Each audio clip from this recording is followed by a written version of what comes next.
অধিকারী যখন শপথ নিচ্ছেন তখন টেলিভিশনের দিকে চোখ, নিউজ 18 বাংলার দিকে চোখ শুভেন্দু অধিকারীর মায়ের।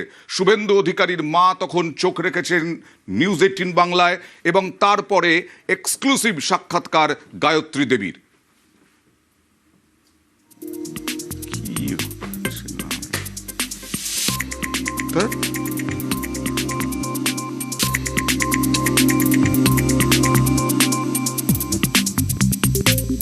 শান্তিকুঞ্জে এলাম আর গায়ত্রী দেবীর সঙ্গে ভালো করে কথা হলো না, সেটা হতে পারে না। আপনার যা কিছু আনন্দ ভালো লাগা শুভেন্দু অধিকারীকে ঘিরে, কেন? ভালোবাসি, ছেলেবেলা থেকে অন্য রকমের ঠান্ডা ছেলে, কোনো কিছু এর মধ্যে থাকে না। আর কোনোদিন ভাবতে পেরেছিলেন মুখ্যমন্ত্রী হবে? না, ভাবতে পেরেছিলাম। এই 5 বছর ধরে যে ওর ছুটাছুটি এখানে সেখানে, জীবনটা নিয়েও তো হাতে পড়ে। আপনার বাড়িতে মমতা ব্যানার্জি এলে ওর সম্পর্কে কি বলতো? না, আমি মমতা ব্যানার্জির সঙ্গে অত কথা বলতাম না। আসতো তো? আসতো, একদিন তো ছিল আমার ঘরে। তারপরে যাওয়ার সময় তো বলছে শুভেন্দুকে একটু রাখতে কম বলবে, একটু রাখতে কম বলবে বলছিল। ওর পরে রাগ হয়েছিল মমতার পরে, তারপর ওই জন্য বলেছিল রাখতে কম। কেন? না, অন্যায়কে প্রশ্রয় দেয় না, যেটা অন্যায় অন্যায়। আজকে মমতাকে ছাড়লো কেন?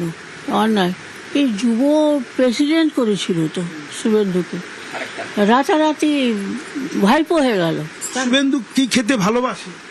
ইলিশ মাছ খেতে ভালোবাসে, আর মসুর ডাল, পোস্ত বড়া, পোস্ত, তারপরে পোনা মাছ খেতে ভালোবাসে, চিংড়ি মাছ খায় না, আর চিকেন। এই যে আজকে ফিরবে, আজকে কিন্তু মুখ্যমন্ত্রী হয়ে ফিরছি, মুখ্যমন্ত্রী শুভেন্দু অধিকারীর জন্য স্পেশাল কি খাবার থাকবে? কোনো খাবার থাকবে না, কি ও খেয়ে আসবে রাত্রে বাইরে থেকে। কোলাঘাটে তাই এলে কি করবেন?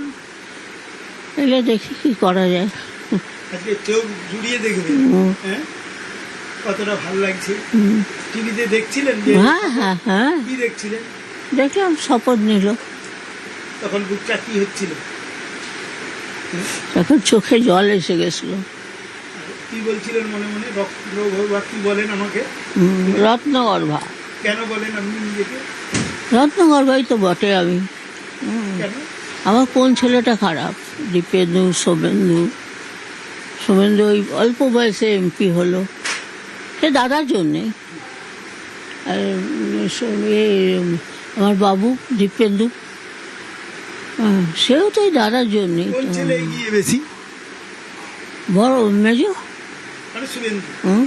মুখ্যমন্ত্রীর মা অন্যরকম লাগছে একটু? হ্যাঁ, লাগছে বটে। কিরকম? খুব আনন্দ হচ্ছে, আর কিছু না। ঠিক আছে, খুব ভালো থাকুন। ক্যামেরায় পিন্টু সরকারের সঙ্গে সুজিত ভৌমিক, নিউজ 18 বাংলা।